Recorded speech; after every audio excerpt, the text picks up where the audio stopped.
Zákon príťažlivosti funguje. Fakt, nie je to mýtus ani nádej pre zúfalých. Ale málo kto hovorí o tom, čo sa deje potom, keď niečo príde. Keď si manifestujete príležitosti a oni naozaj začnú prichádzať.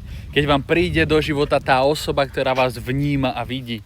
Alebo sa objaví ten príliv peňazí a vy spanikárite podvedome. Zľahčíte to, začnete riešiť blbosti a zničíte to skôr, než to vôbec stihnete precítiť vo vašom živote. A to je tá časť, o ktorej málo kto hovorí. Nestačí niečo pritiahnuť do života, ale treba to vedieť uniesť. A tu vstupuje do hry rezonancia. To, čo chceš, musí byť v súlade s tým, kým sa stávaš. Nielen mentálne, ale fyzicky, nervovo, energeticky.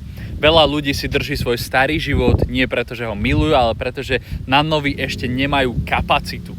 Nedokážu zvládnuť viacej slobody, pozornosti a hojnosti, pretože celé ich vnútro je naladené na prežitie, na kontrolu, na výčitky. A teraz, keď toto viete, tak čo s tým máte urobiť? Dám vám teraz jednoduchý proces. Prvý bod. Zistite, čo vám ešte nie je prirodzené. Napíšte si to. Nie to, čo chcete, ale to, čo ešte neviete prijať bez vnútorného napätia. Druhý bod, každý deň si sadnite do ticha a precíťte, ako keby ste to už mali. Nie pre silu vizualizácie, ale pre silu zvyknutia si na ten nový stav.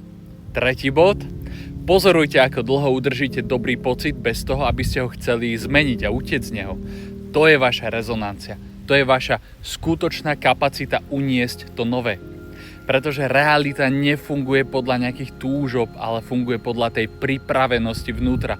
A ak niečo nedržíš v sebe ako normu, nezostane to v tvojom živote. Nech si to priťahneš už akokoľvek.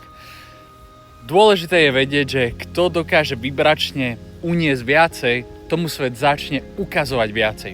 Ale nebude to nejaké trápne kúzlo, ako niekto opisuje manifestovanie, že to je len mágia, ale bude to odraz tvojho nového ja.